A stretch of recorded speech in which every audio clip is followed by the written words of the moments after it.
Radiant team ban.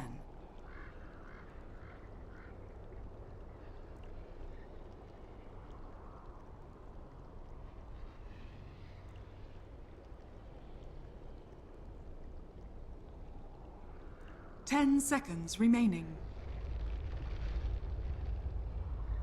5 seconds remaining. Reserve time.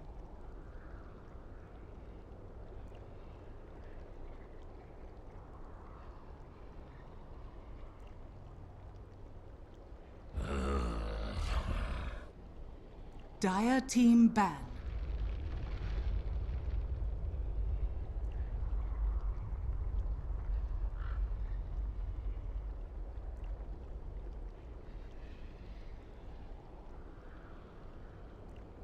Ten seconds remaining. 5 seconds remaining. Reserve time.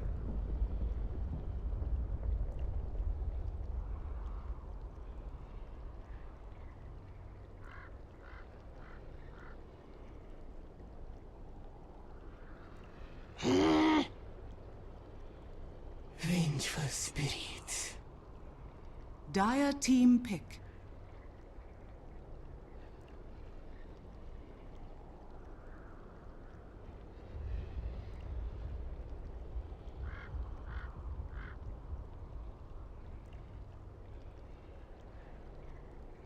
Welcome back, ladies and gentlemen. That's right, we're here again with our second best of three of the day. Mineski taking on Rave. The draft has begun. We're getting ourselves into things here. Now, looking at these lineups, actually, let's just welcome in Mopax. Mopax, welcome in. You said you heard Alchemist in your ear, but we'll get to that in a second. How are you doing? Good. You know, we had a little bit of a breather. I'm still awake, which is good. That's a solid start to the day. Had some coffee, doing a little bit of busy work in between. So I'm ready to get back to Dota though. 5 seconds remaining. Right. So, Mineski. Couple of players out, couple of players missing. Standards for them. Ben-Hur, he's got an interesting name. Apparently his real life name as well, Ben-Hur Lois. Pretty interesting one. I'm not sure if Bocarino is Mighty Savior. I had a quick look at the Steam profiles and I couldn't find anything to link them. I don't know if it's a different stand-in, but the stand-in that Mineski had yesterday or the other day, Mighty Savior, Prince Vince Enriquez. Man, these names, I wish my parents had given me one of these names, you know, being called Prince Vince, that's just legit as hell. It's amazing. Gareth Bateson doesn't stand up to it, but regardless, Rave against Mineski, best of 3. We're in the lower bracket here of the EPICENTER Southeast Asian qualifiers. So, it's going to be pretty much all or nothing here for these teams, as the winner of this goes up against TNC later on tomorrow. So far the draft, Alchemist first banned by Rave up against Mineski, Beastmaster Invoker taken out with a Lone Druid, Enchantress and Darkseer bans across the board, but Mineski get their hands on Nature's Prophet and Bounty Hunter, while Rave for Spirit OD. Yeah, it looks like Mineski did opt for that, the whole Radiance, you know, slight cheese build in terms of the the Radiance, the Manta, the Octarine, and everything along those lines. So Rave just knocking it right out. And now they did run it versus TNC in a very similar lineup to what we saw earlier this morning. It was the Jakiro, the Enchantress, the Juggernaut, just, you know, your mid Jakiro doing work as per usual. So maybe signaling that Rave are thinking about going a little bit quicker with this one, but they do end up with the OD. Rave are actually pretty unique in their first 2 bans. Speaking of which, Earth Spirit not mentioned, because usually they do ban Earth Spirit and Sven.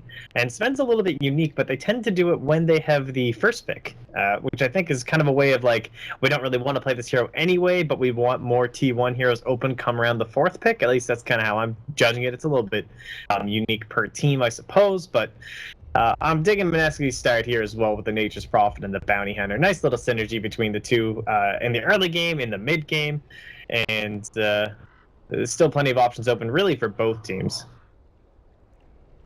Death Prophet taken out there. Rave don't want to be handling the push that could come in from Mineski, seeing as Chen is still available as well. You know, the combination between Fury and Bounty, Chen, as well as Death Prophet, they put a lot of pressure tier 1s early on into the game, but Mineski got plenty of options available to them for their secondary.